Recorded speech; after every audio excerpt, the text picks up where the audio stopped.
तो दिवाली की छुट्टी रहेगी इस बार तो सैटरडे संडे में दिवाली रहेगी तो क्लास तो नहीं हो पाएगी। तो उसके बाद वाले में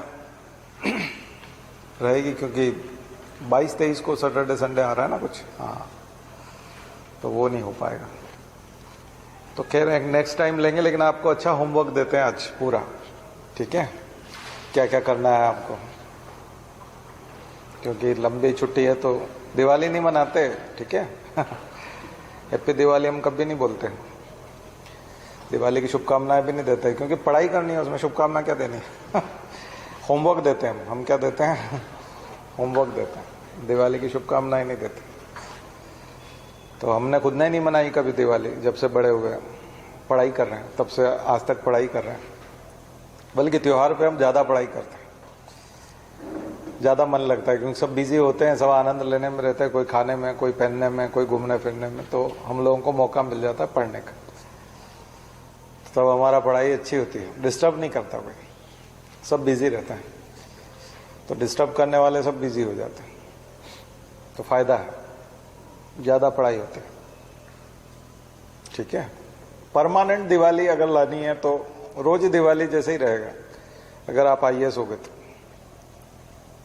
डेली उतना ही उत्साह रहेगा, सुबह उठने से लेके कपड़े पहनने का, लोगों से मिलने जुलने का, लोग आपका इंतजार करेंगे, आप इंपॉर्टेंट व्यक्ति हो जाएंगे। दिवाली जैसा ही लगेगा आपको, हर दिन ऐसा लगेगा जैसे आज मेरी शादी है और आज रिसेप्शन है और मुझे तैयार होके जाना है, वैसा ही महसूस होता है IAS को डेली।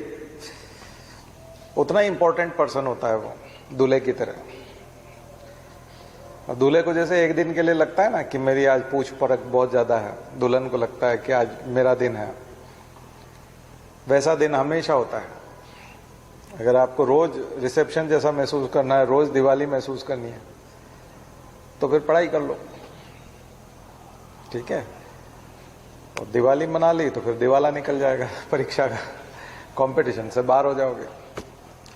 तो इसलिए दिवाली वगैरह ये कुछ नहीं है, ये उन लोगों के लिए है जो अवसाद में भरे पड़े, जिनको खुशी नहीं मिलती। आपको पढ़ने से खुशी मिलना चाहिए, पढ़ने में ही खुशी, सफलता में खुशी।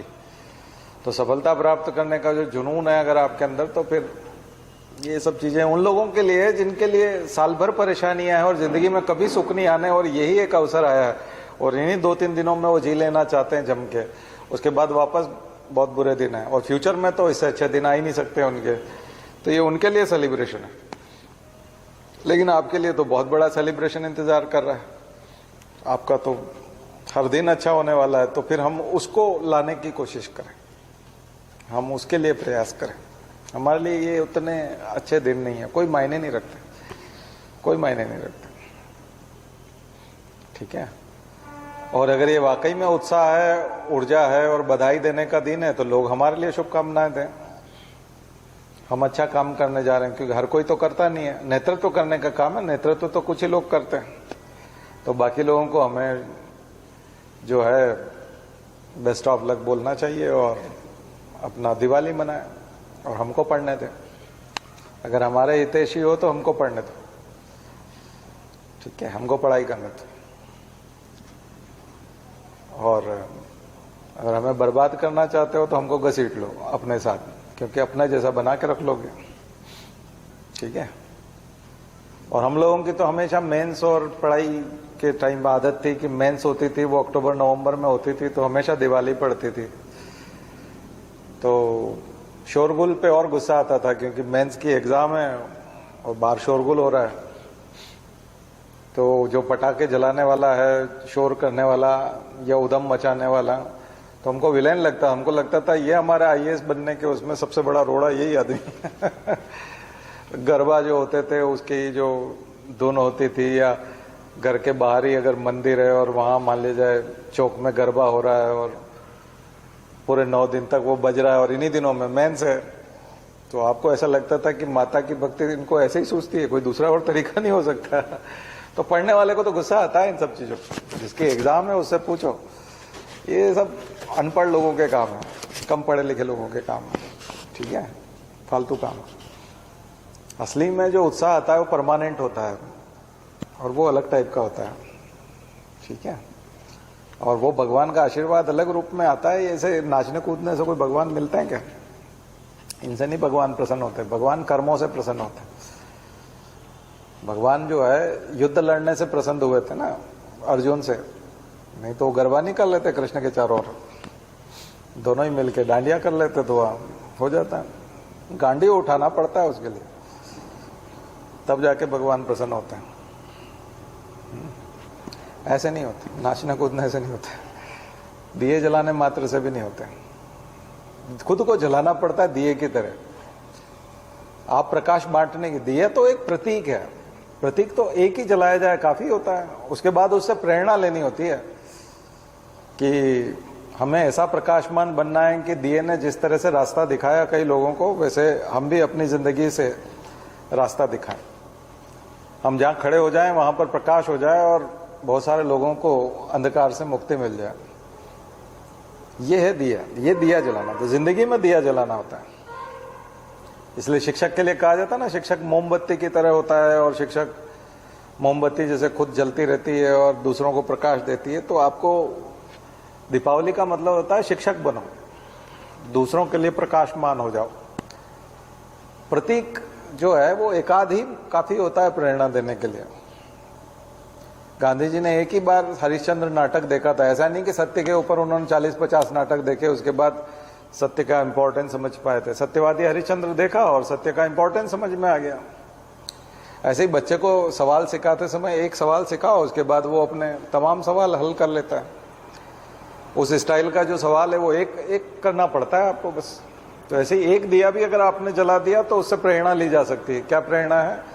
जिंदगी को प्रकाशमान बनाओ, दिए की तरह बनाओ। लोग प्रेरणा तो कुछ लेते नहीं है, बस दिए पे दिए जलाते रहते हैं। और आजकल वो चाइनीज झालर आई तो वो लगाने लगे। दिया जलाने की भी जरूरत नहीं। अब ऐसे तो तुम्हारे पास पैसे हो तो हजारों लाखों जला लो, उससे क्या फर्क पड़ना है? प्रेरणा होनी चाहिए ना। तो दीपावली और ये सब प्रेरणा के लिए होती है। सरस्वती बिठा के रखते हैं, गणेश जी बिठा के रखते हैं, लक्ष्मी जी का फोटो होता है, तो उसके साथ प्रेरणा जुड़ी हुई है कि दोनों, लक्ष्मी के साथ दोनों चीज होनी चाहिए, सरस्वती भी होनी चाहिए और गजानन भी, विवेक भी होना चाहिए और बुद्धि भी होना चाहिए। तो बुद्धि की देवी, विवेक के देवता दोनों बैठे हुए हैं लक्ष्मी जी के साथ। अकेला पैसा आएगा तो उत्पात मचाएगा, विलासिता लेके आएगा, प्रॉब्लम खड़ी करेगा। तो उसके साथ बुद्धि भी चाहिए, अंकुश चाहिए, अकल भी चाहिए, सरस्वती भी चाहिए, विद्या भी चाहिए और विवेक भी चाहिए। पैसे को कैसे खर्च करना है, कहाँ खर्च करना है, कितना खर्च करना है, ये सब। और पैसा कैसे कमाया जाए सरस्वती बताती है। सरस्वती के माध्यम से आप पैसा कमा सकते हैं। और फिर उसको खर्च कैसे करना चाहिए गणेश जी बताते हैं। और पैसा खुद, पैसे की देवी जो है आपने लक्ष्मी बिठाई, तो उसको इस तरह से समझा जाता है। तीनों को तिलक लगाने से नहीं होगा, तीनों को प्रसाद लगा, तीनों की आरती अलग अलग कर ली। उस समय में भावना करनी है कि हम ऐसा करेंगे तब जाकर के दीपावली होती है, ऐसे नहीं होती दिवाली। ये सब प्रतीक है। ये हिंदू संस्कृति में जो बनाए हैं ये प्रतीक रूप में बनाए, सिंबल है, ये सिंबल है। इसके पीछे फिलॉसफी है। वो फिलॉसफी उसको दिवाली बनाती है और महान बनाती है, उस पर्व को बहुत महानता दे देती है। केवल पोस्टर लगाना, केवल ये सब करना, केवल मिठाई खा लेना, ये दिवाली नहीं है। तो सबसे पहले तो उसका दर्शन समझा जाए और फिर उसको जिंदगी में यूज किया जाए, अप्लाई किया जाए। डेली जिंदगी लाइफ में आपके वो चीज आनी चाहिए। नहीं आती है तो फिर तो ईश्वर का वरदान या आशीर्वाद तो किसी कीमत पे नहीं मिल सकता आपको, क्योंकि वो तो ये समझाने के लिए आए हैं। असली में ईश्वर वगैरह कोई कुछ नहीं है, असली में नहीं है। वो प्रेरणा है, आपकी जिंदगी को सफल बनाने के लिए प्रेरणा के रूप में आते हैं, विचारों के रूप में आते हैं, भावनाओं के रूप में आते हैं, और वो आपकी जिंदगी को बदल के रख देते हैं। चमत्कारिक रिजल्ट आते हैं, उसके परिणाम बड़े चमत्कारिक होते हैं। ईश्वर जब हमारी जिंदगी में आते हैं, हमारे दिमाग में आते हैं, तो चमत्कार होते हैं। भगवान चमत्कार नहीं दिखाते, हमारी जिंदगी चमत्कार दिखाती है, हमसे वो चमत्कार करवा देती है। अरे ये तो IAS हो गया इनका लड़का, तो हमें तो नहीं लगता था कि ये IAS हो जाएगा। तो लोग दांतों तले उंगली दबाते, ऐसी चीजें हो जाती है। इसका मतलब उसकी जिंदगी में भगवान आ गए। भगवान जब विराजमान होता है तो आदर्शों के रूप में होता है, संस्कारों के रूप में होता है, विचारों के रूप में होता है, प्रेरणाओं के रूप में होता है। अलग से भगवान नहीं आता ऐसे, और फिर वो जिंदगी बदल के रख देता है। तो ये उसका वरदान होता है, आशीर्वाद होता है जब जिंदगी बदल जाती है। तो कुछ लोगों का भगवान काम करता है, कुछ का भगवान काम ही नहीं करता। मार्केट से कोई चीज खरीद के लाते हैं तो बैटरी काम नहीं करती, वैसे वो खिलौना चलता ही नहीं है। तो इसका मतलब वो उतना पावरफुल नहीं है। उसमें प्राण प्रतिष्ठा इसीलिए तो मूर्ति में डालते हैं, प्राण डाल रहे हैं, विचारों के प्राण होते हैं, भावनाओं के। तो आप अपने भगवान की कमजोरी, आपका भगवान नाकाम है, आपका भगवान आपको सफलता नहीं दिला सकता, उसके कारण आप हैं, भगवान नहीं है। भगवान तो निर्जीव है, भगवान में कोई प्राण नहीं है, आप डालते हैं उसमें प्राण। ठीक है, आपके परिवार का नाम रोशन करते हैं, वैसे आप अपने भगवान का नाम भी रोशन करते हैं, क्योंकि आपका जो इष्ट देव है, जिसकी मूर्ति आपने लगा रखी है, और अगर आप सफल हो गए तो क्रेडिट उनको जाएगा, तो उनका नाम ऊंचा होगा। आया समझ में? तो आपको अपने भगवान का नाम ऊंचा करना चाहिए, उनकी लाज रखनी चाहिए। अगर आपने किसी को इष्ट देव बनाया तो हार्डवर्क करना चाहिए, बहुत मेहनत करना चाहिए, और विवेक की साधना करनी चाहिए, विवेक को अपने साथ रखना चाहिए, और विद्या का अध्ययन करना चाहिए, और लक्ष्मी को बचा के रखना चाहिए। ये सब करेंगे तो फिर हमारा दिवाली मनाना सार्थक है। तो ये दिवाली का संदेश, इस टाइप का संदेश आपको कोई नहीं देगा। बहुत ही प्रैक्टिकल दिवाली, और बहुत ही डिवाइन टाइप की, एकदम दिव्य दिवाली और ओरिजिनल दिवाली। ठीक है, ये है। और ये हो जाए तो जिंदगी बदल जाए। बाकी तो शुभकामनाएं देते रहने से भी कुछ नहीं होता। ठीक है, न तो शुभकामनाएं लगती है, ना ही शुभकामनाएं आप दो तो उसका कोई मतलब है, ना ही आप किसी की शुभकामनाएं लो तो उसका कोई मतलब है। काम करने पे बात बनती, कदम उठाना पड़ता है। आपको कहीं पहुंचना है तो बस में बैठना पड़ता है, टैक्सी में पकड़ना पड़ती है, ओला में, उबर में बैठना पड़ता है ना, तब पहुंचते हैं ना। ऐसे थोड़ी होता है केवल शुभकामना देते हैं, आप वहां पहुंच जाओ, हमारी बहुत इच्छा है, ऐसे पहुंच जाओगे क्या? बाहर निकलना पड़ता है। ठीक है, चलिए, मुझे लगता है कि एकदम से समझ ये सिविल सर्विसेज वालों के लिए संदेश है। आम लोग इसमें से अर्थ ना निकाले। आम लोगों को समझ में नहीं आएगा।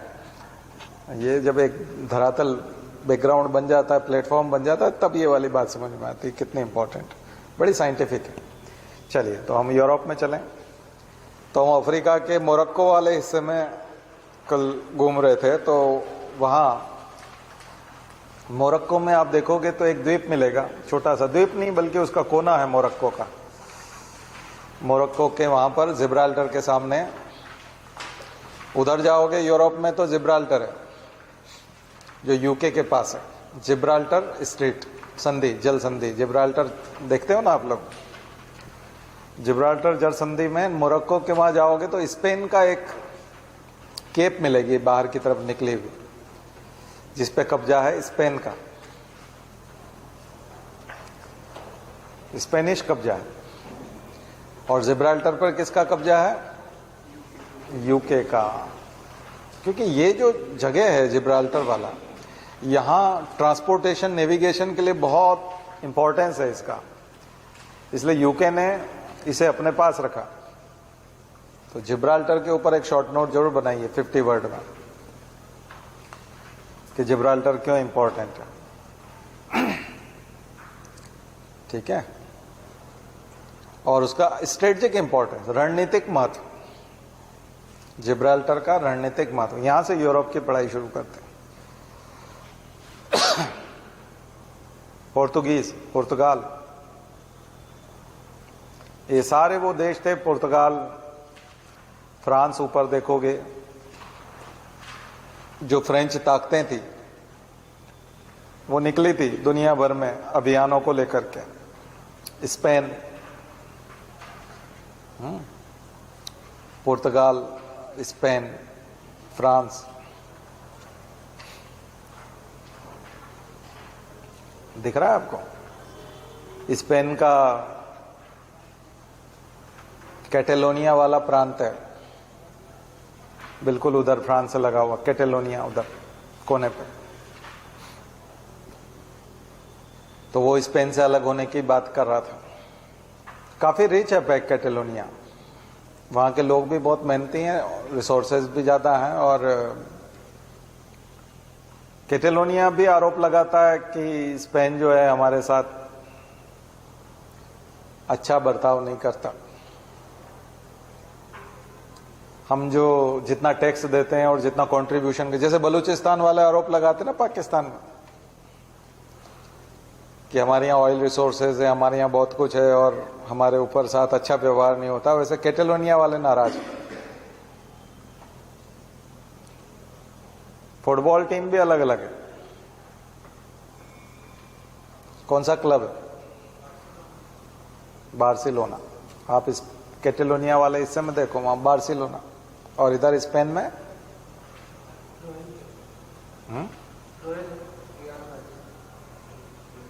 Real Madrid.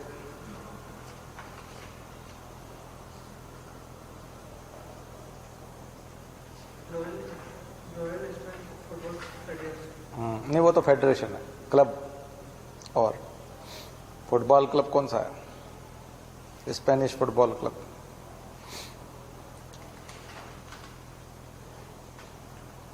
बार्सिलोना में ओलंपिक हुआ था।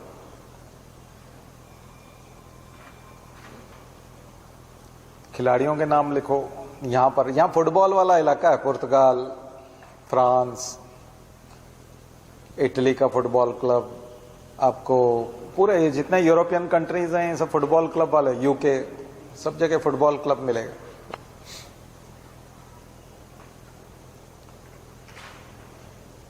और स्पेन की अपनी बहुत सारी ताकत है इकोनॉमी की, एग्रीकल्चर से लेकर मिनरल से लेकर के बहुत सारी। और पोर्तुगीज तो आप जानते ही हैं। ये सब किसी समय में बहुत बड़े कॉलोनाइजेशन के कारण थे ना। ये सब फ्रेंच कॉलोनी थी, तो पूरा स्पेनिश कॉलोनी आपको साउथ अमेरिका में बताया था आपको। साउथ अमेरिका में जाकर के कॉलोनी बनाई थी। पोर्तुगीज ने भारत में बहुत जगह पर किया। फ्रेंच कॉलोनी भारत में रही है, काफी समय तक रहे हैं। टूरिज्म, फ्रांस की एक और इंपॉर्टेंट ताकत क्या है? टूरिज्म।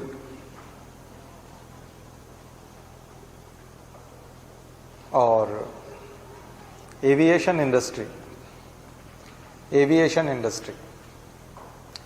आप बोइंग और एयरबस दो कंपनियां मानते हैं ना एविएशन। तो बोइंग अमेरिका का है, तो एयरबस कहाँ की है? यहाँ की। आप कभी एयर इंडिया के विमान में जाओगे तो एयर इंडिया के अधिकांश विमान जो हैं वो बोइंग वाले हैं। कुछ विमान जो इंडिगो जैसे दिखते हैं, इंडिगो की तरह ही, वो भी एयर इंडिया ने खरीदे हैं, वो एयरबस है। तो दो ही विमान कंपनियां हैं पूरी दुनिया में। और फाइटर जेट्स जो हमने रफाइल खरीदा है वहां से, फ्रांस से। और फ्रांस की एक और बड़ी ताकत है न्यूक्लियर पावर। 90% वहां का जो एनर्जी है वो न्यूक्लियर एनर्जी से निकला हुआ है। फ्रांस की बड़ी पावर न्यूक्लियर एनर्जी।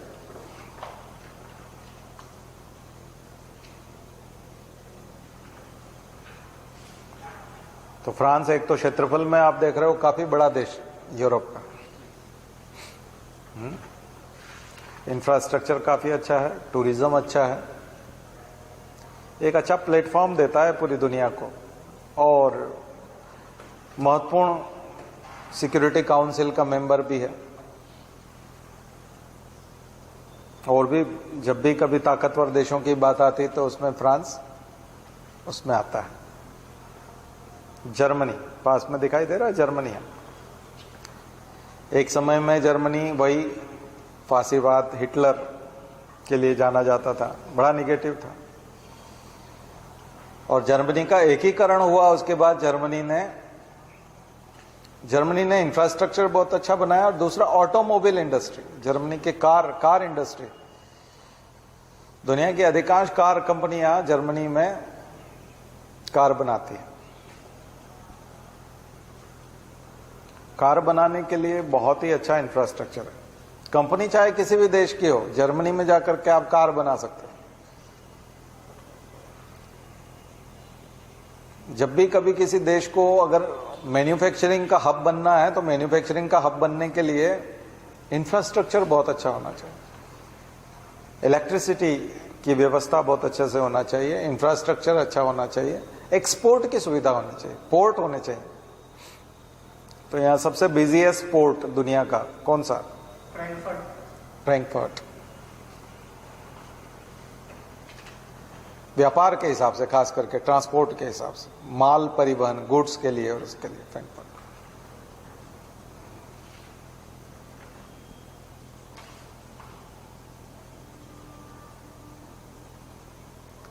ठीक है। तो जर्मनी नॉर्ड स्ट्रीम के लिए भी जाना जाता है। आप जानते हो कि यहाँ की ऑयल और गैस की जरूरतों के लिए ये रूस पर निर्भर था, तो नॉर्ड स्ट्रीम की वजह से जर्मनी बहुत चर्चा में। Nord stream pipeline, gas pipeline, और अभी लीक हुई थी तो हमने बताया था आपको। तो नॉर्ड स्ट्रीम 2 तो पूरी तरह से चालू नहीं हुआ, वो तो हो ही रहा था कि बीच में हो गया यूक्रेन।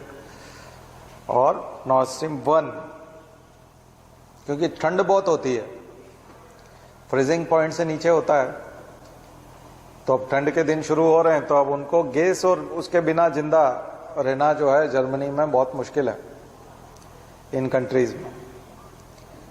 इसलिए अधिकांश देश जो है उस पर निर्भर करते हैं, रशिया पे, ऑयल और गैस के लिए। और इस बार की सर्दी में शायद वो रशिया के ऊपर उतने सैंक्शन नहीं लगा, बीच में हटा भी सकते हैं अगर उनको ज्यादा दिक्कत आई तो। कोशिश कर रहे हैं वो अल्टरनेट की, लेकिन उतना हो नहीं पा रहा है, क्योंकि रशिया बहुत बड़ी पूर्ति करता है, अमेरिका उतनी नहीं कर पाएगा, अमेरिका बहुत दूर है, रशिया उनसे जुड़ा हुआ है। तो जर्मनी का नॉर्ड स्ट्रीम की वजह से जुड़ा होना। जर्मनी की सबसे बड़ी ताकत है एजुकेशन, रिसर्च, और जर्मनी की और बड़ी ताकत है एजुकेशन के साथ साथ वोकेशनल एजुकेशन। जर्मनी में जो स्कूल की शुरुआत होती है वो सुबह 7-8 बजे, 6 बजे, और 12 बजे स्कूल खत्म हो जाता है। उसके बाद लगभग हर बच्चा जो है, 90% बच्चे वहां के कोई न कोई काम करते हैं 3-4 घंटे, कोई न कोई काम सीखते हैं, बाकायदा ट्रेनिंग लेते हैं और फैक्ट्री में काम करते हैं। तो ये बहुत बड़ी विशेषता है कि वहां के बच्चे पढ़ाई के साथ साथ सीधा काम करते हैं, और फिर जिस फैक्ट्री में काम करने के लिए जाते हैं वहां अगर कोई दिक्कत आती है तो फिर उसको सीधा टीचर से आके पूछते हैं, तो उसकी एजुकेशन वोकेशनल एजुकेशन हो जाती है। इसलिए वहां पर मैन्युफैक्चरिंग का अच्छा वातावरण है, क्योंकि मैनेजर मिल जाएंगे, सुपरवाइजर मिल जाएंगे, वर्कर्स मिल जाएंगे, ट्रेंड वर्कर्स मिल जाएंगे। स्कूल से जैसे ही कोई निकलेगा कि वो सीधा फैक्ट्री में काम करने लायक होगा, क्योंकि उसने स्कूलिंग के दौरान ही ये सब कर लिया है। ये जर्मनी की विशेषता है। इसलिए जर्मनी को मात देना जो है बहुत मुश्किल काम है। बहुत ताकतवर देश है जर्मनी, क्योंकि वो अपने युवाओं को बाकायदा कामकाजी युवा बनाता है और बचत सिखाया। जर्मनी ने बचत सिखाया। बाकी देश कंज्यूमरिज्म पे विश्वास रखते हैं, जर्मनी सेविंग पे विश्वास रखता है। जर्मनी में सेविंग को बहुत अच्छा माना जाता है, सेविंग को प्रमोट किया जाता है। तो जर्मनी कभी भी इकोनॉमिक कोलैप्स या मंदी या महंगाई ऐसी चीजों का शिकार नहीं हो पाता, क्योंकि वहां के लोग बचत की इंपॉर्टेंस को जानते हैं। उस देश ने बचत करना सिखाया अपने नागरिकों को, सेविंग सिखाई। तो जर्मनी ने कभी हाथ नहीं फैलाया, हाथ फैलाने की जरूरत भी नहीं पड़ती, बल्कि वो सबसे बड़ा कर्ज देने वाला है एक तरह से। यूरोपियन यूनियन में भी सबसे ज्यादा कंट्रीब्यूशन और वो सब उसमें से है। इसलिए जर्मनी की ताकत है युवाओं का कामकाजी होना। तो पार्टिसिपेशन, लेबर पार्टिसिपेशन जो है, लेबर फोर्स में जो पार्टिसिपेशन है वो बहुत ज्यादा मिलेगा युवाओं का। और बेरोजगारी का सवाल नहीं उठता, क्योंकि उसको काम आता है। तो एंटरप्रेन्योरशिप, स्टार्टअप, ये सब वहां बहुत आसानी से हो पाएंगे। और एजुकेशन बहुत इंपॉर्टेंट है। एजुकेशन पे काफी फोकस किया जाता है, जीडीपी का बड़ा परसेंटेज एजुकेशन में जाता है। तो कंट्रीज को देख रहे हो ना आप, ताकत, एक एक कंट्री को पढ़िए, उसकी ताकत क्या है, इसकी इकोनॉमी किस पे डिपेंड करती है, वहां की कल्चर क्या है, वहां की सोसाइटी क्या है, वहां की पॉलिटिक्स कैसी है। इसलिए जो एंगेला मर्केल थी उसका तो अलग ही जलवा था, आप जानते थे। एंगेला मर्केल जब चांसलर थी जर्मनी की, तो अभी तो फिर भी थोड़ा सा उनका उतना अच्छा नहीं है, लेकिन उनका तो खूब नाम था। और वो तो जहां खड़ी हो जाती वहां अपनी जो बात रख देती थी, उसका बहुत इंपॉर्टेंस था। उसका कारण है कि वो जर्मनी का चरित्र है, और वो उसको कभी भी, जो कट्टर राष्ट्रवाद जो आया था हिटलर के, उसको कभी भी जायज नहीं ठहराते, बल्कि वहां उन्होंने कानून में उनके यहाँ का जो क्राइम बनाया है इसको। अगर कोई हिटलर की तारीफ करता है या कहता है कि जूस के ऊपर कोई अत्याचार नहीं हुआ था, तो उसको जेल में डालो, हुआ था अत्याचार। और हिटलर अच्छा आदमी नहीं था, ये बोलना जरूरी है। फर्जी राष्ट्रवाद में नहीं उलझते। हालांकि अभी एक राइट विंग आया है, अल्ट्रा राइट विंग, और थोड़ा वो परेशान किए हुए हैं वहां के चांसलर को। थोड़े बहुत तो उठ ही खड़े होते हैं लोग, हर जगह उठ जाते हैं, और वो भी फेक न्यूज और गोदी मीडिया और उसका शिकार हो रहा है जर्मनी। लेकिन फिर भी यूथ जो है वो काम करता है, सेविंग करता है और राष्ट्र को मजबूत बनाते हैं। तो जर्मनी एक पूरे यूरोप में एक अलग अलग कल्चर, पूरा यूरोप जो है वो खाओ पियो मौज करो। इटली इसके लिए बहुत बदनाम है, नीचे जो इटली है वो बहुत बदनाम है कर्जे के लिए, खर्चे के लिए, खर्चा बहुत करता है, पार्टियां, जुआ, ये वो, पर्यटन फालतू का, ये इटली। और इटली का भी सदर्न इटली वाला पार्ट, बिल्कुल आखिरी वाला हिस्सा, वो बहुत बदनाम हिस्सा है, जहां सारी निगेटिव चीजें होती। कुछ समय तक तो इतना बदनाम था कि यहाँ के जो माफिया है, माफियाज के लिए जाना जाता है सदर्न इटली, बिल्कुल लास्ट में। वो जो टापू दिख रहा है ना आपको, द्वीप, क्या नाम है उसका? सिसिली। यस। तो सिसिली जो है, यहाँ के माफियाज जो है न्यूयॉर्क तक में तमाशा खड़ा करते थे, वहां तक दिक्कत पैदा करते। मूवीज भी बनी है। कौन सी मूवी है थोड़ा देखना, मूवी भी बनी है इसके ऊपर कि कैसे सिसिली के माफिया, सर्च करना मूवी, तो सिसिली के माफिया न्यूयॉर्क तक में तबाही मचा देते थे। सिसिली, ऐसा माना जाता है कि ये जो आप डायग्राम देखोगे, तो ये नक्शा देखोगे तो ऐसा लगेगा जैसे इटली जो है किसी आदमी का पैर है, जूता पहना हुआ है, फुट। और वो जो सिसिली है वो कोई उस रास्ते का पत्थर है, रोड़ा है, और आदमी गिर रहा है। अगर आप उसको शूज बनाओगे तो वो शूज बन जाएंगे और पैर बन जाएगा एक लेग, ठीक है। और वो आदमी गिरता हुआ ऐसा लगेगा, ऐसा लगेगा कि आदमी गिरते हुए आदमी का पैर है। तो सिसिली वो पत्थर है जिसकी वजह से इटली गिरा है, इटली को गिराया है उसने, उसके चरित्र से भी गिराया है, इकोनॉमी से भी गिराया है। तो उसके गले की हड्डी है, रास्ते का रोड़ा है वो, ऐसे उसको। तो ऐसे चरित्र के हिसाब से यदि आप देखोगे तो आपको इटली समझ में आएगा। बाकी इटली, वेटिकन सिटी आपको मिलेगा कंट्री, लिक्टेनस्टाइन वहीं पर है कहीं, पास में एक छोटा देश है। तो इसमें कुछ देश हैं जो स्वतंत्र हैं, बहुत ही छोटे हैं, लेकिन वो स्वतंत्र देश है, अपने आप में स्वतंत्र देश है। मोनार्की है वहां, क्या है? मोनार्की, डेमोक्रेसी नहीं है, मोनार्की एक तरह की। अभी भी उन्होंने एक तरह से मना कर दिया, जुड़ने के साथ मना कर दिया किसी देश के साथ, तो उनकी आइडेंटिटी बनी हुई है। बाकी इटली शराब के लिए भी है, तो हार्डवेयर बनाने के लिए भी है, तो ऑटोमोबाइल में भी है, तो बहुत सारी तरह की चीजें हैं। इटली की इकोनॉमी की बहुत सारी चीजें हैं, टूरिज्म तो है ही है। उसके पास में बताइए।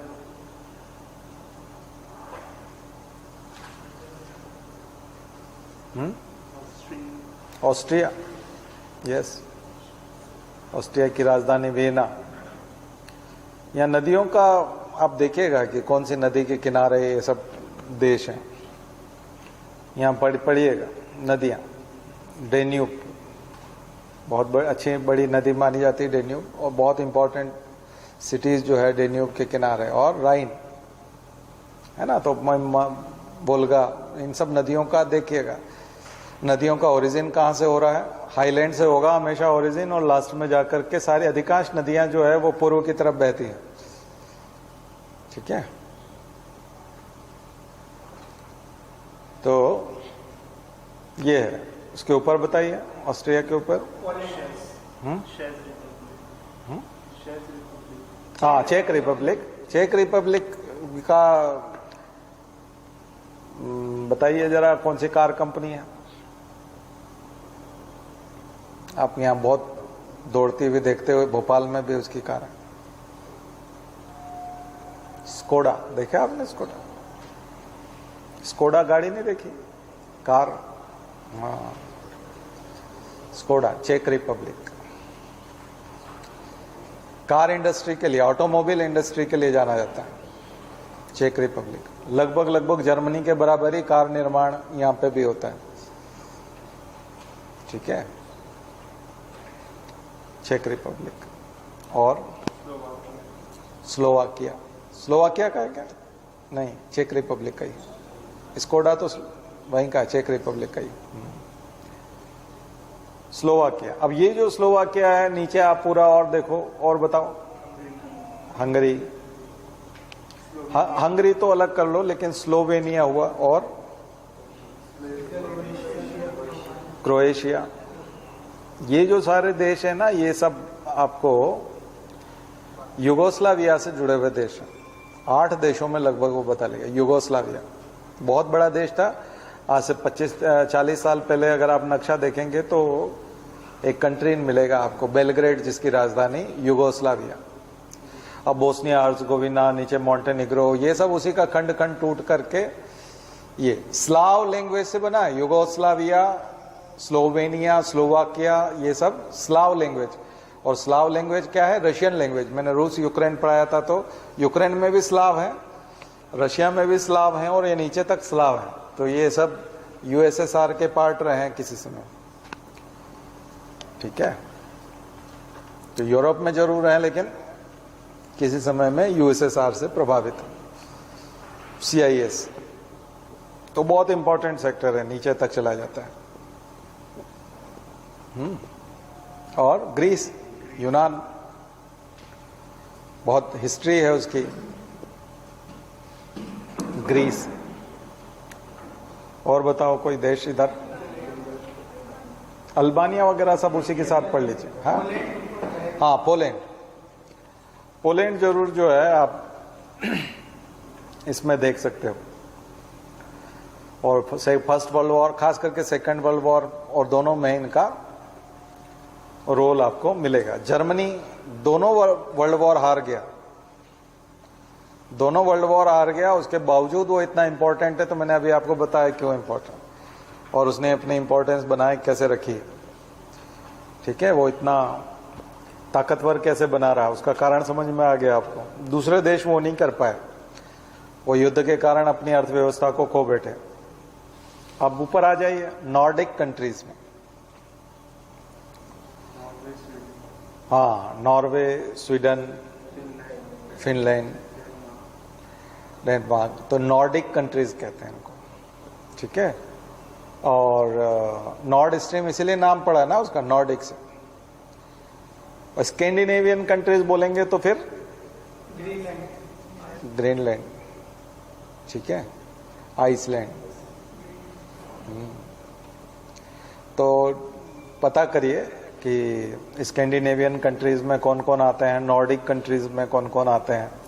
ये जो देश हैं, इन देशों की इकोनॉमी है टूरिज्म, ऑयल एंड गैस, और सबसे इंपॉर्टेंट चीज है, अधिकांश देश जो है वो फिनेंस के लिए जाने जाते हैं।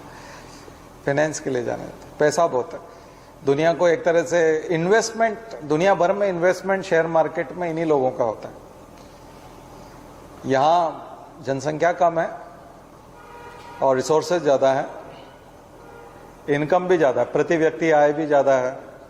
मैंने आप यहाँ के बारे में काफ़ी चर्चा की थी कि हैप्पीनेस इंडेक्स भी ज़्यादा है, बहुत सारी चीज़ें हैं यहाँ के बारे में पॉजिटिव। तो उन पॉजिटिव चीज़ों को पढ़िए। अभी जैसे कल हंगर इंडेक्स में इंडिया का नंबर देखा आपने, ठीक है, आपके साथ थोड़ी बहुत गड़बड़ भी होगी तो 4-5 नंबर इधर उधर कर लो, लेकिन हो तो आप बहुत खतरनाक स्थिति में। 8-10 और सुधार लो चलो, तो भी आप अच्छे लोगों में नहीं हो ना, अच्छे देशों में नहीं हो, मतलब कुछ तो प्रॉब्लम है। ठीक है ना, हम धर्म के नाम पर और दूसरी राजनीति के नाम पर उसको ढकना चाहते हैं, लेकिन गंदगी को ढक नहीं सकते। कालीन डालने, सुंदर कालीन डालने से होगा नहीं, बदबू आएगी। गंदगी को ढकने से काम नहीं चलेगा, उसको ठीक करना पड़ेगा। समस्या को छुपाने से बात नहीं बनती, उस पर काम करना पड़ता है। बहुत बड़ी जनसंख्या लेके बैठे हैं हम और रिसोर्सेज सीमित है, तो डेफिनेटली हम सब तक नहीं पहुंचा सकते, ये बात तो है। फिर हमने पूंजीवाद का सहारा पकड़ लिया है, तो वो तो जिसकी लाठी उसकी भैंस पे, सर्वाइवल ऑफ द फिटेस्ट पे काम करती है, तो जो कमजोर है वो तो बाहर हो जाएंगे। तो कुछ लोगों को खाना जुटाने में दिक्कत आती है, तो जो उन लोगों को जानते हैं वही इस चीज को समझ सकते हैं। जिन्हें नहीं देखा है वो नकार देंगे, वो बोलेंगे नहीं ऐसा कुछ नहीं होता, आप गलत बोल रहे हैं, ऐसा कुछ नहीं है। तो फिर आप घूमे नहीं है, आपने देखा नहीं है। आप देखिए, फिर जाइए, पहले भारत को समझिए, भारत क्या है। भारत को देखना, नजदीक से इंडिया को देखना पड़ेगा। भारत गांव में जाना पड़ेगा, दूरस्थ इलाकों में जाना पड़ेगा, तो फिर आपको समझ में आएगा कि प्रॉब्लम है। ऐसे समझ में नहीं आती। खुद राष्ट्रपति जिन क्षेत्रों से आती है, उड़ीसा के, ओडिशा बोलेंगे हम उसको, तो ओडिशा के जिस क्षेत्र से राष्ट्रपति आती हैं वो भूखमरी वाले इलाके हैं, उसको पढ़िएगा, बहुत बुरी हालत है। लोगों के लिए खाना बहुत महंगा है, बहुत दूर की कौड़ी है। अगर उनको बच्चों को खिलाना है तो हो सकता है माता पिता जो है वो भूखे सोएं या एक टाइम ही खा पाएं। तो भूखमरी कई प्रकार की, आंशिक भूखमरी भी है। कुछ लोग ब्रेकफास्ट नहीं करते, कुछ लोग लंच नहीं करते, कुछ लोग डिनर नहीं करते, कुछ लोग केवल ब्रेकफास्ट करते हैं, लंच डिनर दोनों छोड़ देते हैं, कुछ लोग केवल डिनर करते हैं, लंच और ब्रेकफास्ट नहीं होता। तीनों चीजें नहीं होती तो फिर भूखमरी है। तो ये बहुत मुश्किल काम है, बहुत ही मुश्किल काम है कि ब्रेकफास्ट भी होता हो, लंच भी होता हो और डिनर भी होता हो। हाँ, कोई बीमार आदमी है और डायबिटीज है ज्यादा खाने से और वो खुद स्किप कर रहा है या व्रत उपवास कर रहा है, वो एक अलग चीज है, लेकिन उसके पास अवेलेबल तो है। वो तो खुद अपनी इच्छा से व्रत कर रहा है या उपवास कर रहा है या एक टाइम का स्किप कर, वो एक अलग चीज है, वो फास्टिंग है। लेकिन जिसके पास अवेलेबल नहीं है इस वजह से वो नहीं खा पा रहा है, ये बहुत अलग चीज है। इसमें और उसमें बहुत अलग, क्योंकि जो फास्टिंग कर रहा है वो तो सो बिस्तर पकड़ लेगा या सोफे पे जाके बैठ जाएगा क्योंकि उसने खाना अवॉइड किया है, लेकिन उसको तो जाके काम करना है, उसको तो कैलोरी चाहिए। तो जब आप 2000 कैलोरी 1800 कैलोरी नहीं दिला पाओगे तो वो तो भूखमरी में आएगा ना। और जो राशन मिलता है 5 किलो 7 किलो 15 किलो 30 किलो जो भी मिलता है अलग अलग जगहों पे, अलग अलग राज्यों में, कुछ राज्य की भी योजना है, केंद्र की भी योजना है, कहीं चावल भी साथ मिलता है, कहीं थोड़ी बहुत दाल भी मिलती है। तो केवल उससे वो कैलोरी वाली और प्रोटीन डाइट की और बीमारी से भी बचे रहना है। ऐसे में लोग प्रोटीन डाइट लेते हैं, तमाम बैलेंस डाइट लेते हैं, उसके बाद मल्टीविटामिन भी खाते हैं, उसके बाद तरह तरह की दवाइयां भी खाते हैं, उसके बावजूद बीमारी से नहीं बच पाते। और एक व्यक्ति जो है वो नाली भी साफ करता है, गटर में भी उतरता है, जिसके पास सैनिटाइजर भी नहीं है, मास्क लगाने को नहीं है या इक्विपमेंट नहीं है, और उसके बाद खाना खाने को भी नहीं है, उसके बाद विटामिन भी प्रॉपर नहीं है,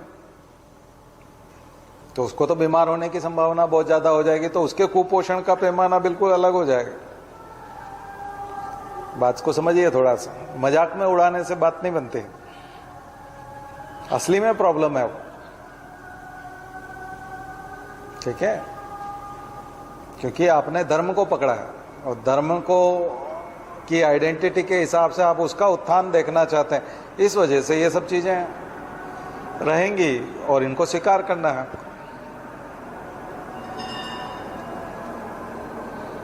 क्योंकि फिर नागरिक सुविधाएं नहीं मिल सकती।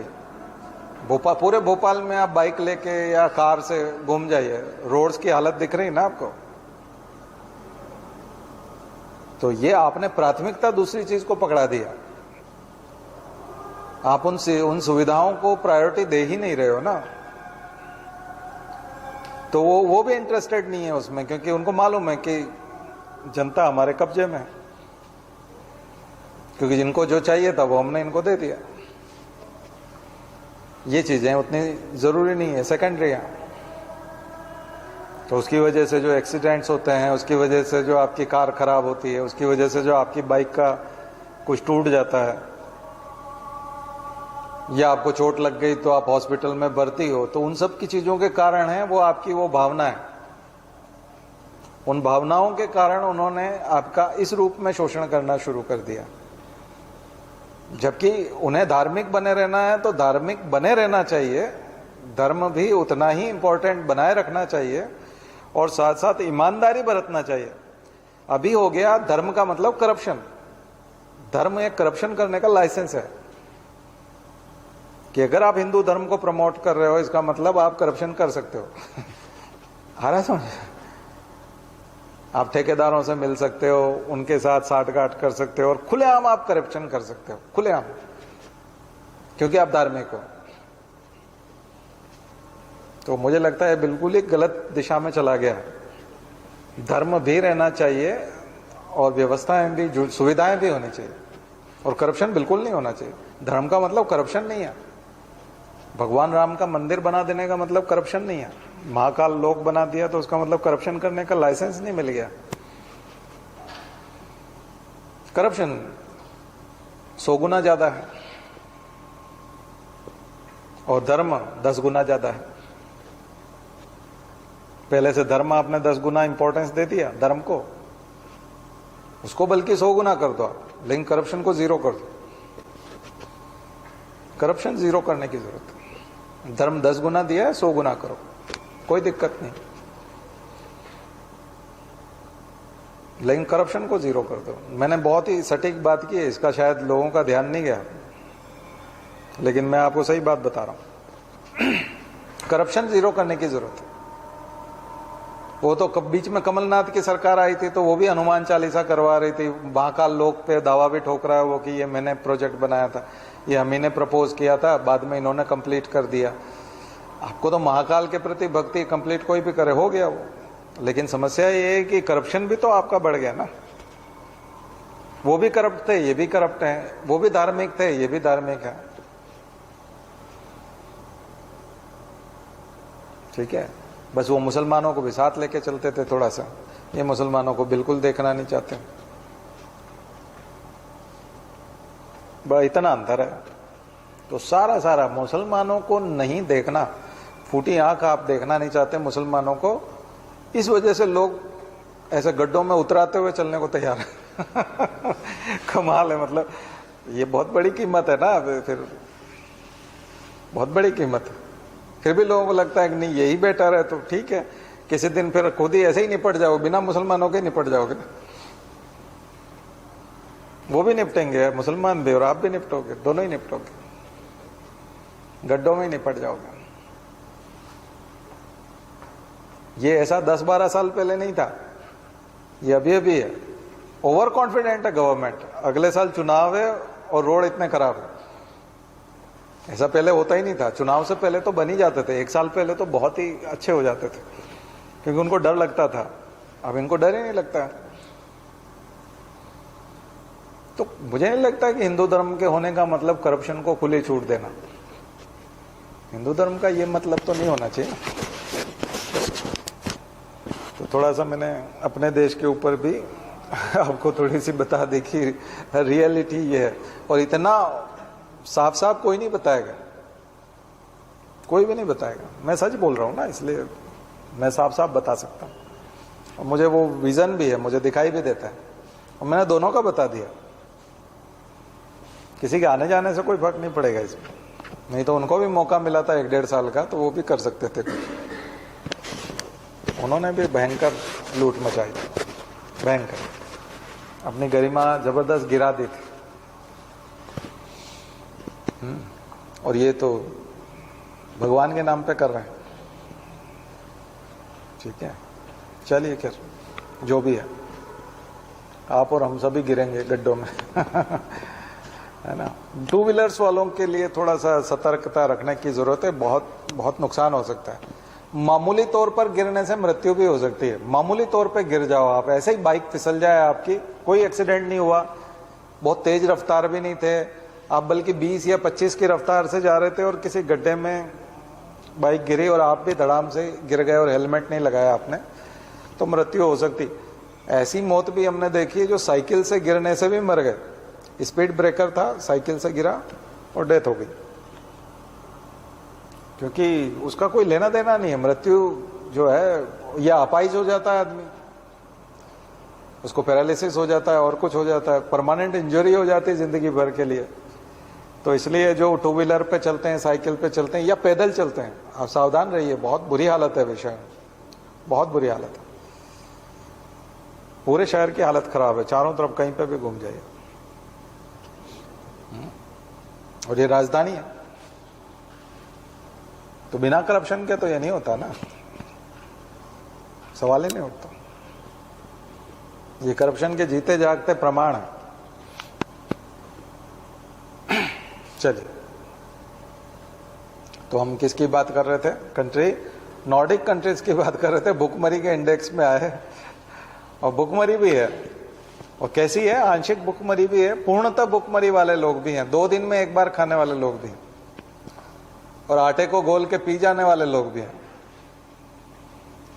नमकीन खाने वाले, नमकीन को पानी में गोल के पीने वाले लोग, और तो क्या कहें, चौराहे पे और जहां आप खाना फेंकते हो वहां से रोटी उठा करके मैंने लोगों को पानी में धो करके खाते हुए देखा है।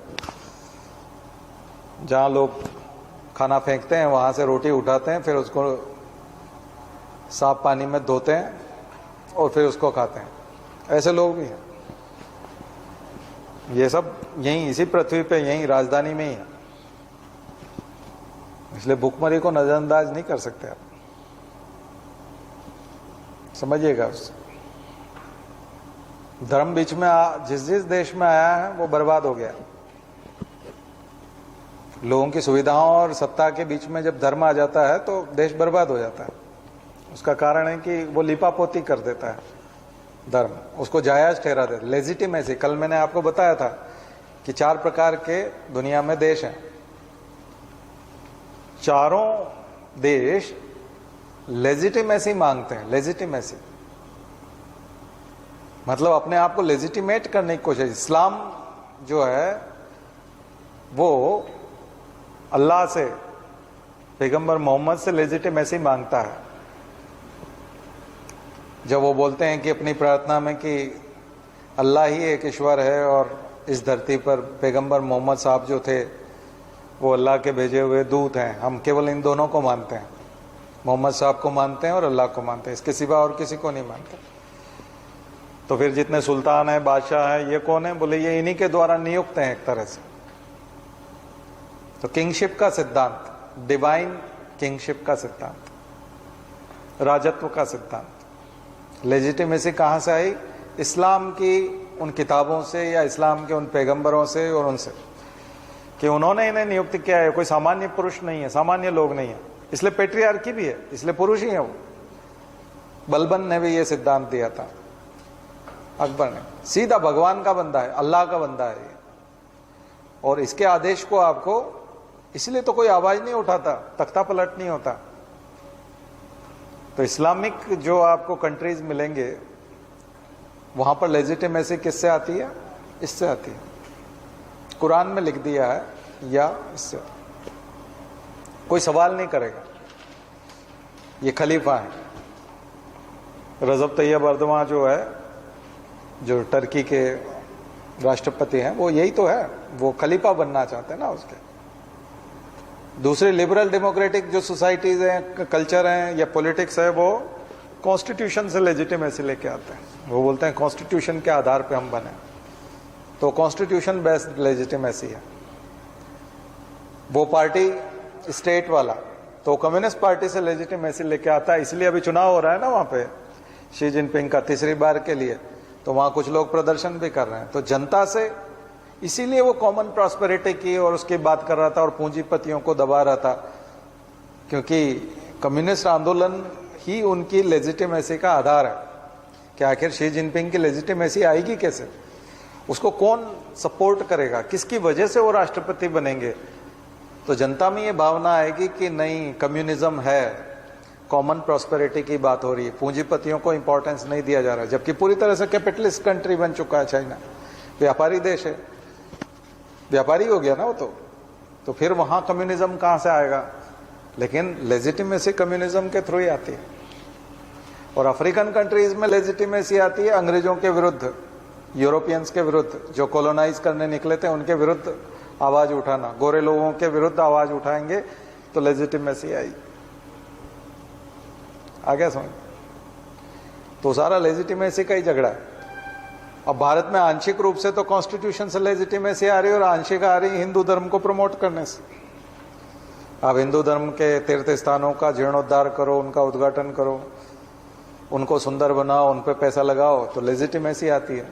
एक तरह से जनता जो है वो सपोर्ट करने लगती है, तो फिर करप्शन जायज हो जाता है कि करप्शन को इग्नोर कर सकते हैं। जबकि जीरो टॉलरेंस की बात होती है, करप्शन में जीरो टॉलरेंस होगा, तो जीरो टॉलरेंस में सुविधाएं तो आपकी दिखती नहीं, वो तो नेगेटिव जा रही है। तो लेजिटिमेसी कम्स फ्रॉम रिलीजन। तो यहां के लिए देखें तो वो रिलीजन से आती हुई दिखाई देती है।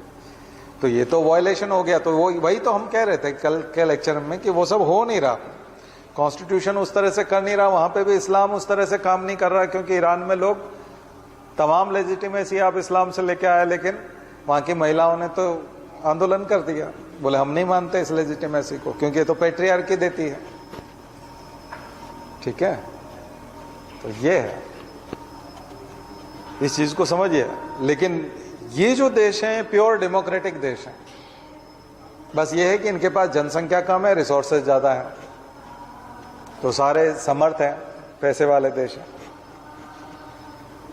ठीक है, तो यूपीएससी के लिए लिखने का मटेरियल मिला ना, हंगर इंडेक्स जरूर पूछेगा, क्योंकि हमने इम्प्रूव किया है, यानी और गई भी थी स्थिति में हुए। और जब भी हंगर इंडेक्स का कभी भी आएगा ना अखबार में, तो आपको कंपेयर करता हुआ नेपाल, बांग्लादेश, हमारे भूटान और पाकिस्तान के साथ जरूर बताएगा कंपेयर करके। और उनसे बुरी स्थिति होती तो जरूर बताता है कि इनकी स्थिति हमसे अच्छी है। ठीक है, बहुत सारी चीजें हैं उसमें, बहुत सारे लोग वंचित हो जाते हैं। इस्लाम की एक खासियत है कि उसमें मस्जिद में जाते समय में उससे जाति नहीं पूछी जाती, तो उसकी वजह से यदि जमात खाना है या कहीं सामूहिक भोजन है या उससे, तो उसको जाति के आधार पे वंचित नहीं किया जाता। वो या तो युद्ध लड़ाई करके पूरा ही मार डालते हैं, ऐसे भूखा नहीं रखते। शिया सुन्नी वाला जो होता है वो एक दूसरे को मार ही डालते हैं, वो एक अलग चीज है, हिंसा का स्तर वो अपनी जगह है, लेकिन इस तरह से भूखा नहीं रखते। यहाँ उसको हिंदू भी माना जाएगा और मंदिर में घुसने भी नहीं दिया जाएगा और खाना भी नहीं खाने दिया जाएगा साथ में। ये प्रॉब्लम है। तो जातिवाद इसके पीछे बहुत बड़ा कारण है, हंगर इंडेक्स के पीछे, समझिएगा उस चीज को। अधिकांश जगहों पे लोग भूखे क्यों हैं, उसका बहुत बड़ा कारण जातिवाद भी है।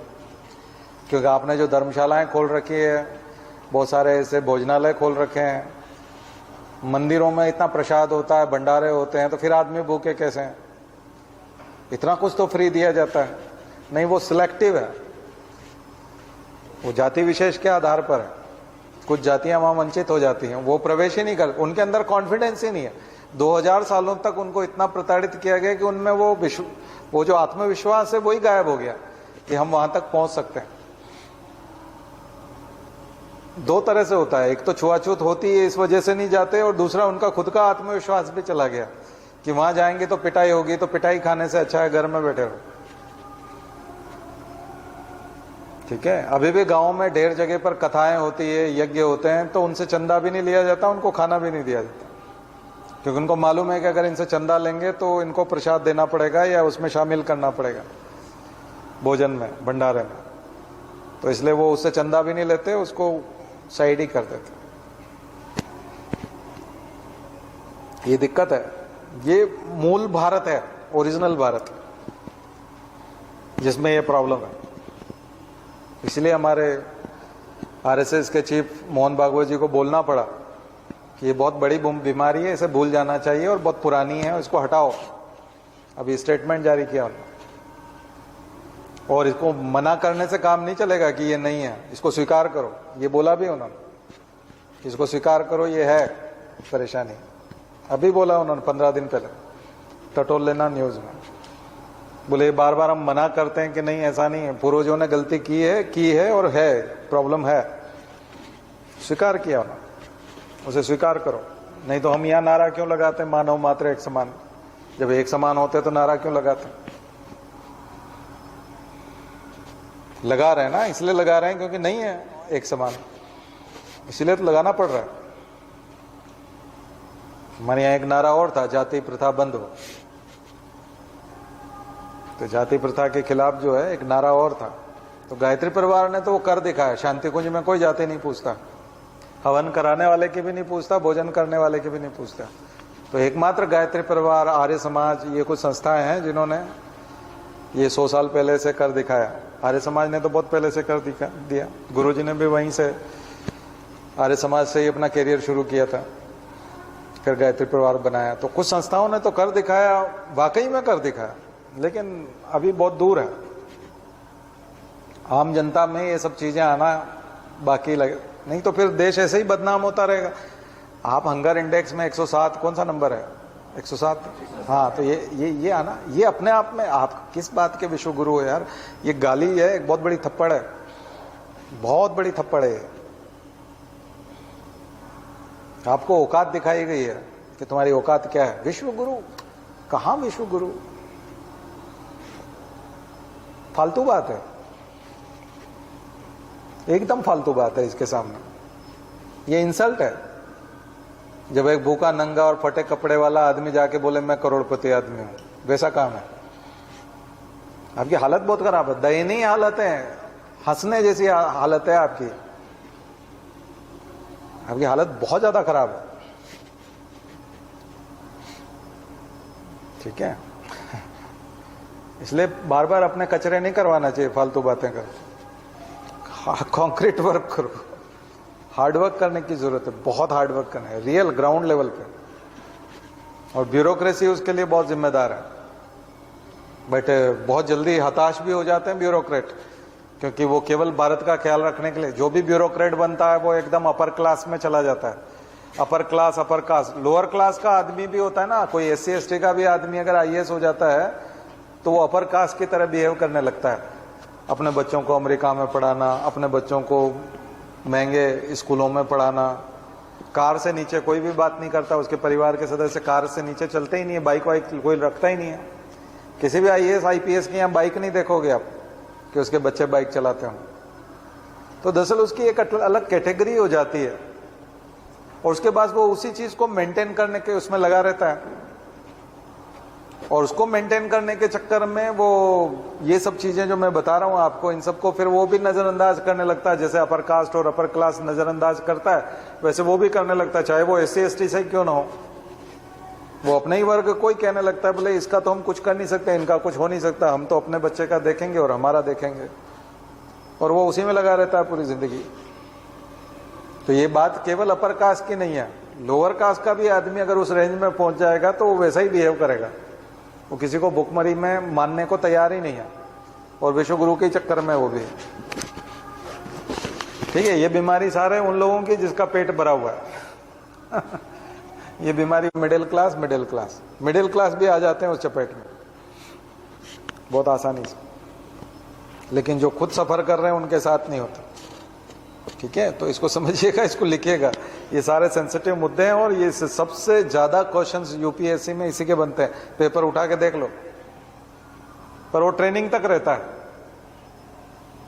ट्रेनिंग में भी फिर उसको गरीब की बात करते हैं तो बोर लगने लगता है, हटा यार ये क्या बोलता रहता है। जबकि इसी को रट के और तुम लिख कर क्या है, पास तो इसी से हुए। और ट्रेनिंग देने वाला भी लास्ट में आंख मार देता है, बाहर निकलता है, बोलता है मैंने ऐसे ही दिया, ऐसा करना कुछ नहीं है तुमको।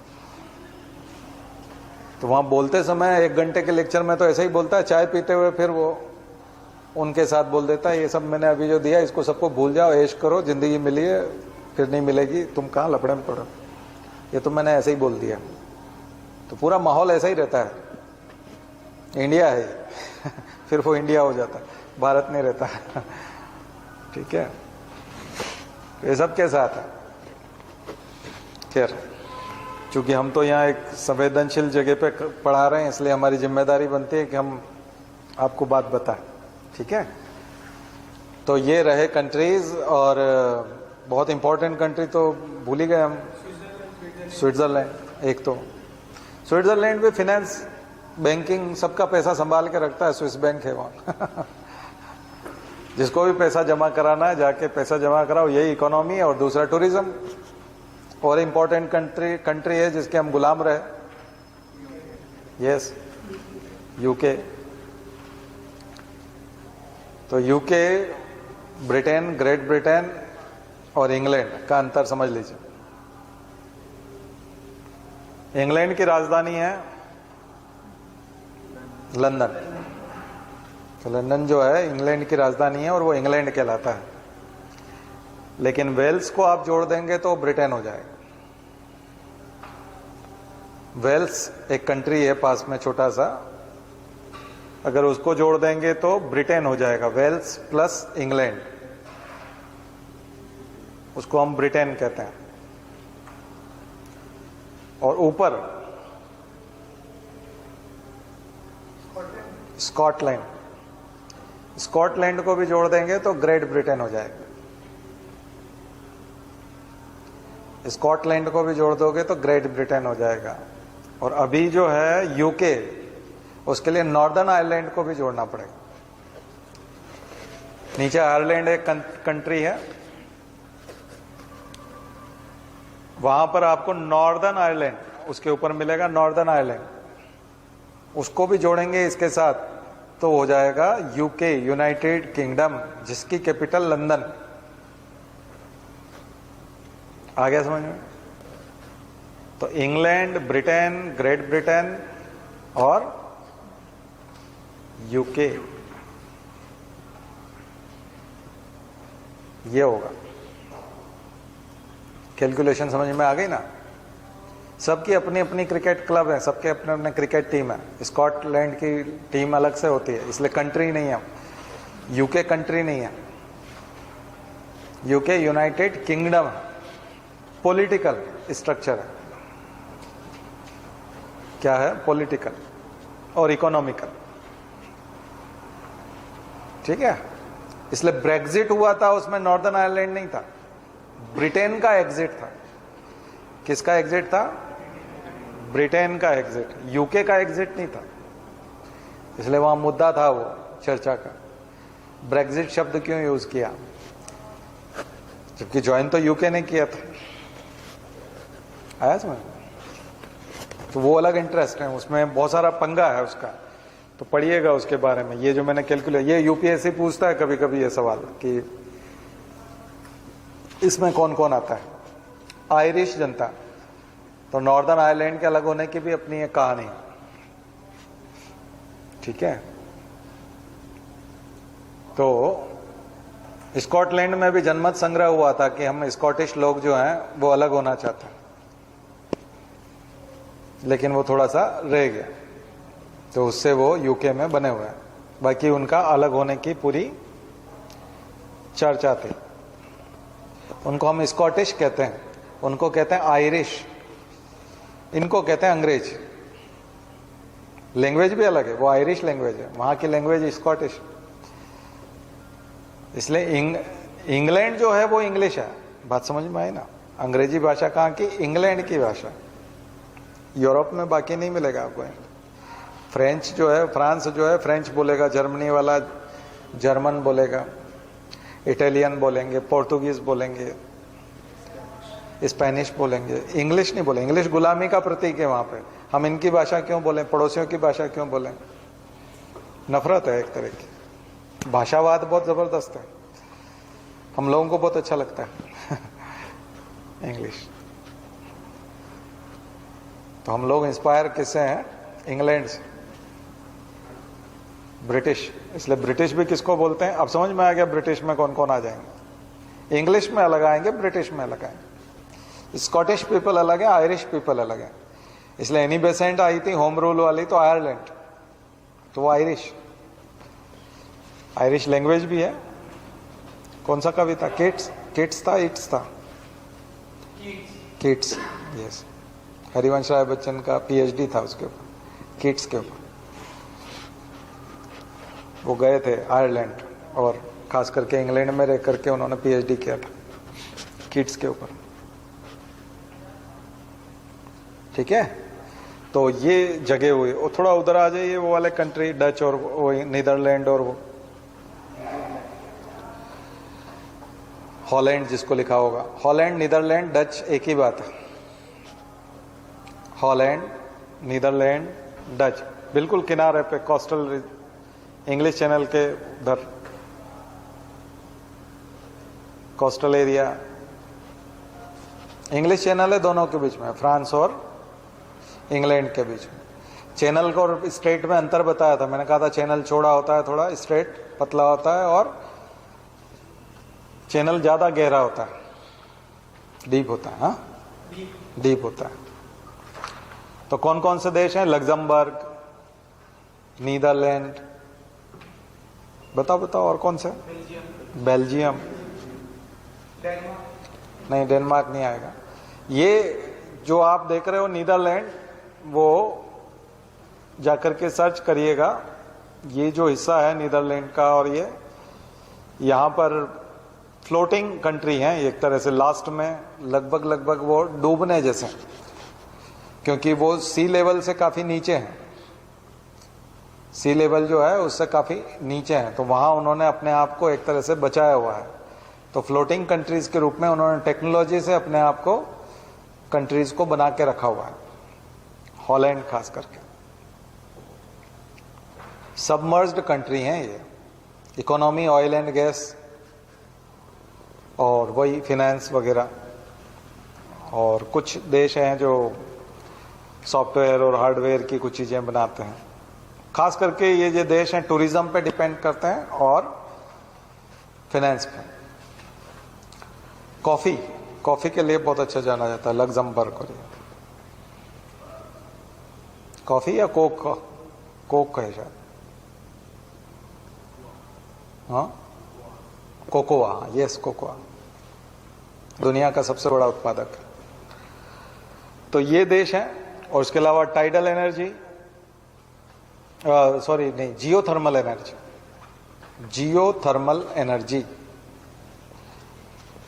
जियोथर्मल एनर्जी के लिए बहुत संभावना है और काफी अच्छा काम जियोथर्मल में हुआ है। तो 2 वीडियो जाकर के देखिएगा इनका कि कैसे फ्लोट कर रहे हैं, यूट्यूब पे सर्च करिएगा, ठीक है। और सर्च करिएगा जियोथर्मल एनर्जी। तो यूरोप समझ में आ गया लगभग। हाँ, अब कंट्रीज की डेफिनेट आपको कैपिटल लिखनी है ये, ठीक है। बाकी तो ब्रिटेन ने कई सारे द्वीपों पे कब्जा कर रखा है पूरी दुनिया भर में। डेनमार्क ने खुद ग्रीनलैंड और उस पर दावा ठोक रखा है पूरा, उसी के पास है, उसकी सॉवरेंटी पूरी उसी के पास है। चलिए अब हम देखते हैं उधर ऑस्ट्रेलिया। थोड़ा सा ऑस्ट्रेलिया देख लीजिए जल्दी से। इस बार का होमवर्क में ऑस्ट्रेलिया, न्यूजीलैंड भी रहेंगे और उधर के द्वीप भी रहेंगे। ओसिनिया वर्ड भी यूज करते हैं। ओसिनिया में फिर वो फिजी, टुवालू और वो भी आ जाते हैं, बहुत सारे द्वीप आ जाते हैं उससे। ऑस्ट्रेलिया पूरा डेजर्ट है और चारों तरफ आपको केवल कोस्टल सिटीज मिलती हैं। कोस्टल एरिया में ही आपको ये सब जगह मिलेगी, सिटीज मिलेगी, ब्रिस्बेन, सिडनी, कैनबरा। कहां से शुरू हो रहा है? सिटीज उधर से देखो, ईस्टर्न साइड से। कौन सी सिटी? ब्रिस्बेन दिख रही है? यस। इसके वो आप देख लीजिएगा, क्वींसलैंड की कैपिटल कौन सी है, ऑस्ट्रेलिया को कितने राज्यों में बांटा गया है, तो वो देख करके फिर उसकी एक एक की कैपिटल आपको देखने को मिलेगी। ठीक है। पर्थ, एडिलेड,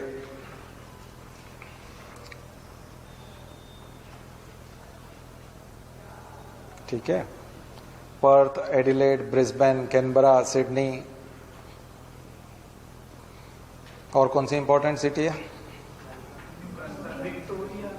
विक्टोरिया भी है।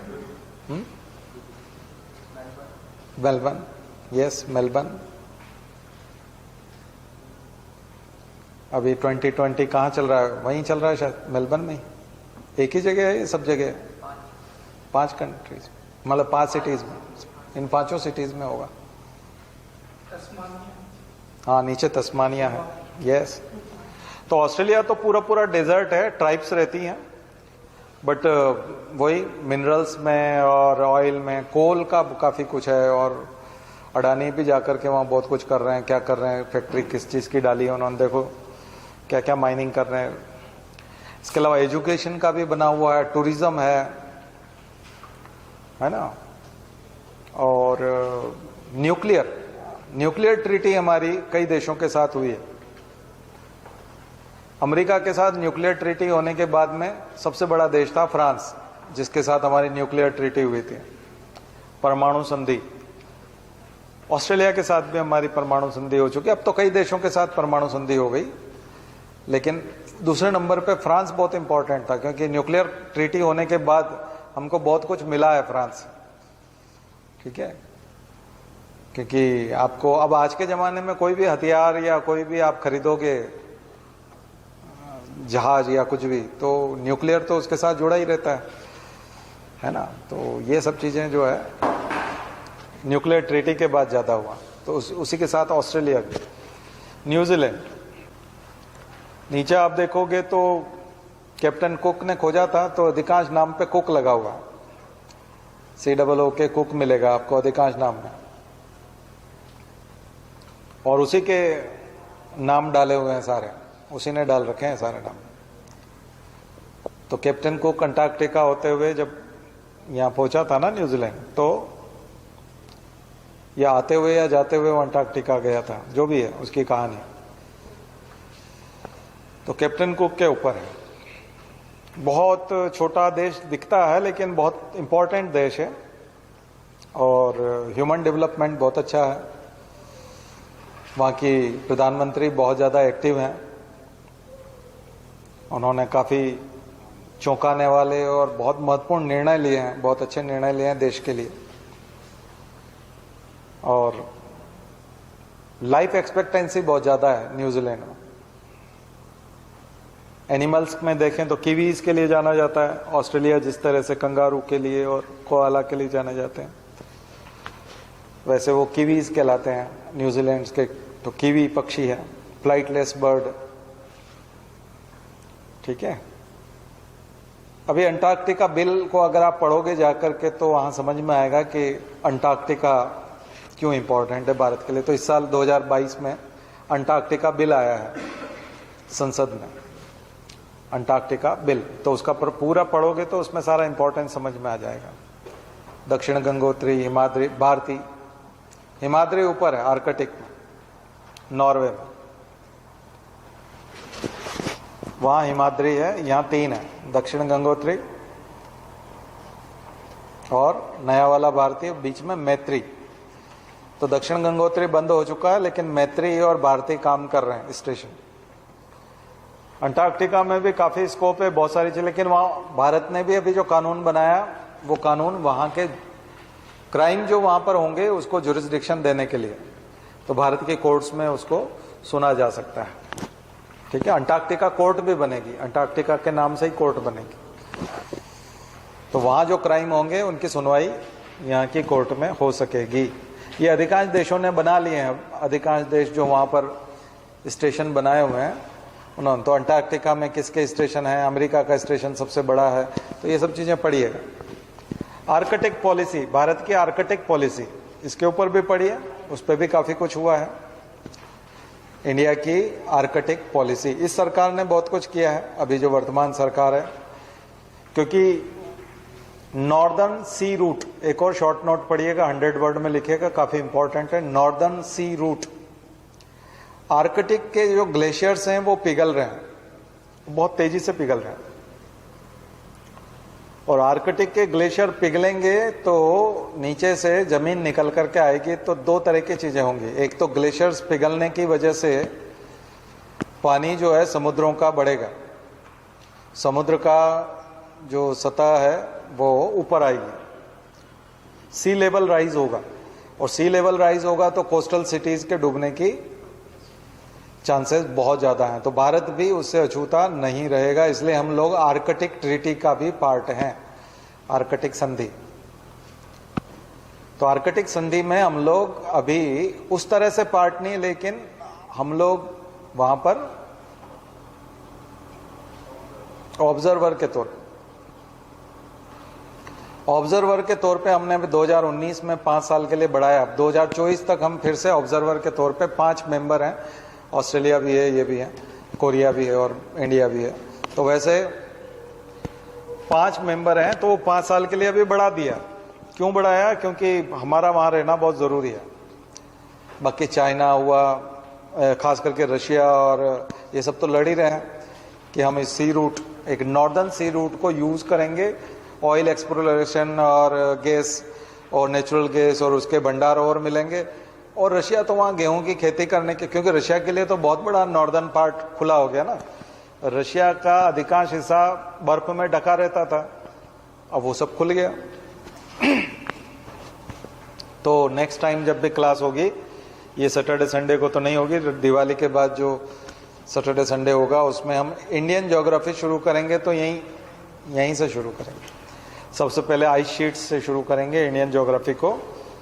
तो कराकोरम और जास्कर और पीर पंजाल और हिमालय और ये सब पढ़ के आई है, तो वहां से हम लोग शुरू करेंगे। तो तब मैं थोड़ा सा रशिया का इंपॉर्टेंस ग्लेशियर्स का आपको समझ में आएगा। ग्लेशियर बहुत इंपॉर्टेंट होते हैं, बर्फ को रोके रहते हैं, सी लेवल को मेंटेन करते हैं, और वहां से नदियां जो है 12मासी नदियां निकलती है, ऑल वेदर रिवर्स। क्यों निकलती है? क्योंकि वो ग्लेशियर्स पिघलते रहते हैं और समय समय में पानी वहां से जो है, तो उससे वो लाइफलाइन बनती है काफी बड़े, और कई हिस्से को प्लेन्स में आकर के वो उपजाऊ बनाती है, और सिंचाई का काम भी होता है। तो ग्लेशियर्स अगर खत्म हो गए तो बहुत दिक्कत आ जाएगी। और ये जो जलवायु परिवर्तन आप देख रहे हो कि इस साल जो बारिश है वो लगभग दुगनी बारिश हुई, जितनी बारिश होनी चाहिए उसका 2 गुना। तो हो सकता है अगले 4-5 सालों में आप 3 गुना बारिश भी देखो, 4 गुना भी देखो। और यूरोप में लू चल रही है, तो ये क्लाइमेट चेंज है, यही क्लाइमेट चेंज है। जिन्होंने कभी गर्मी नहीं देखी थी, वहां लू चल रही है और यहाँ दुगनी बारिश हो रही है। ऑल टाइम रिकॉर्ड टूटा ना अभी इस बार, तो अगली बार और रिकॉर्ड टूट, ये सब रिकॉर्ड टूटने का टाइम है। जो लोग बोलते हैं ग्लोबल वार्मिंग नहीं हुई है, तो उनको थोड़ा बाद में ही समझ में आएगा।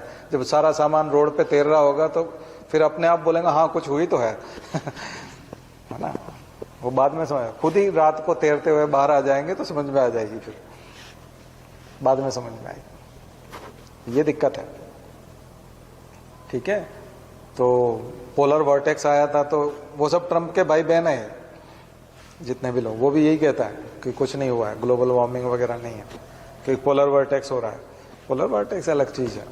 यहाँ ये देखिए, ठीक है। तो आर्कटिक को जरूर पढ़िएगा। आर्कटिक, भारत की आर्कटिक नीति क्या पॉलिसी है इंडिया की, और भारत क्यों बने रहना चाहता है आर्कटिक ट्रीटी में, और वहाँ मेंबर क्यों बने रहना चाहता है। क्योंकि भारत वहाँ पर हिमाद्री बनाए हुए है, नॉर्वे में हिमाद्री हमारा स्टेशन है। जैसे वहाँ पर भारती है अंटार्कटिका में, वैसे आर्कटिक में हिमाद्री है। हमारे साइंटिस्ट जाते हैं, क्योंकि हम लोग भी पोल्स है ना हमारे पास भी, तो एक तरह का हिमालय अपने आप में एक 3rd पोल है। तो पोलर स्टडी यानी ग्लेशियर्स की स्टडी, बर्फ की स्टडी करना, ये सब हमारे यहाँ के साइंटिस्ट को आता है। इंडिया में जो जियोलॉजी, बायोलॉजिकल साइंसेज और बॉटनी और फॉरेस्ट्री उन सबको पढ़ते हैं, तो वो लोग समझते हैं उस चीज़ को कि आखिर जो ग्लेशियल वाले पार्ट होते हैं, ग्लेशियर्स होते हैं, वहाँ पर कैसी फोना होता है, फ्लोरा होता है, और कौन कौन सी सावधानियाँ रखनी चाहिए। मिनरल्स होते हैं तो एक्सप्लोरेशन कैसे करते हैं, स्टडी कैसे करते हैं, ये सब हम लोग समझते हैं। तो हमारे साइंटिस्ट बहुत काम करते हैं, तो दुनिया के साथ मिल करके वो काम करना चाहते हैं। तो हमारी आर्कटिक पॉलिसी अध्ययन वाली है, लेकिन रशिया की आर्कटिक पॉलिसी अध्ययन वाली नहीं है, इकोनॉमिक है। और चाइना बोलता है कि मैं भी पड़ोसी हूँ आर्कटिक का, मैं भी लगता हूँ उसका रिश्तेदार, तो इसलिए मैं भी उसको यूज करूंगा। तो ये झगड़े होने वाले हैं आगे से। और आर्कटिक सी वाला जो नॉर्दर्न सी रूट जब शुरू हो जाएगा, तो रशिया को फिर ये नीचे इसकी जरूरत नहीं पड़ेगी, सी ऑफ मरमरा की और इनकी टर्की वगैरह की कोई जरूरत नहीं पड़ेगी।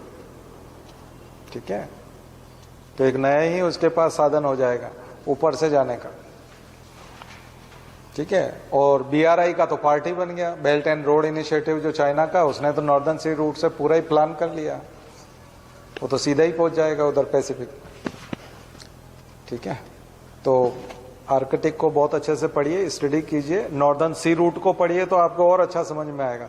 और उसके ऊपर 2-3 आर्टिकल पढ़िए, एक आध वीडियो देखिए यूट्यूब पे कोई अच्छा सा हो आर्कटिक पे या फिर नॉर्दर्न सी रूट पे और इस पे, तो वो आपको अच्छे से ग्राफिक्स से समझाएंगे। मेरा उद्देश्य होता है यहाँ आपकी जिज्ञासा तैयार करना, इन दिनों में आपको क्या पढ़ना चाहिए, कैसे पढ़ना चाहिए। तो ये है मेरी तरफ से आपका वर्ल्ड मैप। ठीक है, और अब इसके बाद इंडिया का जो आपको तैयार करके आइए, तो होमवर्क है इस बार का, इंडिया के माउंटेन रेंजेस, इंडिया के ग्लेशियर्स, इंडिया के माउंटेन रेंजेस, इंडिया का ग्लेशियर्स, इंडिया की पीक्स, माउंटेन रेंजेस में फिर पीक्स बतानी है आपको अलग अलग रेंजेस में। माउंटेन्स भी लिख लीजिए पूरे, माउंटेन्स, माउंटेन रेंजेस, डिफरेंस है सब में। और पीक्स में, पीक्स अलग चीज है, पासेस, दर्रे जितने भी हैं, पासेस, रिवर्स, डैम्स, लेक्स, बांध जो बनाए गए हैं वो, लेक, झीलें, hill stations, hill stations,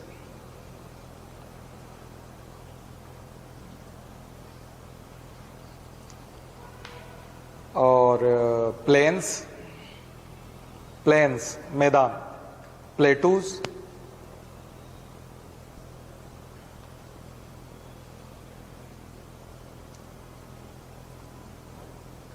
and disputed territories. इनमें जो डिस्प्यूटेड टेरिटरीज हैं ऊपर कराकोरम पे और उस पे अक्साई चीन वगैरह, वो डिस्प्यूटेड टेरिटरीज, नेपाल के साथ लिम्पियादोरा और वो सब। ठीक है,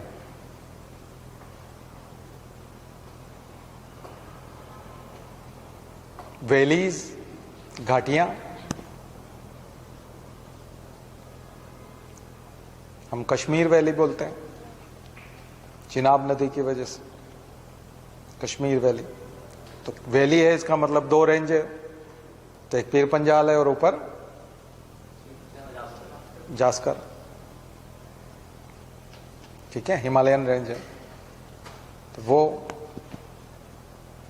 और वहां पर वेजिटेशन, फोना, flora, national parks, wetlands, Ramsar wetland,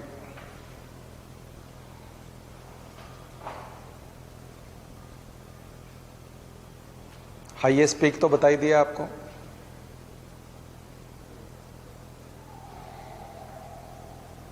crops, कोई कॉफी के लिए जाना जाएगा, लास्ट में जाओगे उधर तो कार्डेमम वगैरह हिल्स हैं, तो वो उसके लिए स्पाइसेस के लिए जाने जाएंगे ना। इलायची की पहाड़ियां, नाम ही इलायची की पहाड़ियां हैं, कार्डेमम वो है।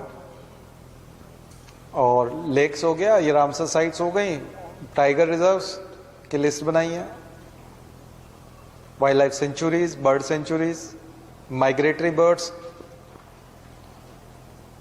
दिवाली मना रहा हूं मैं आपकी,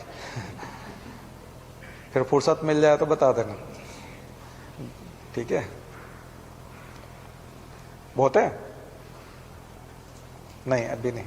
आइलैंड्स, इंडिया के आइलैंड्स,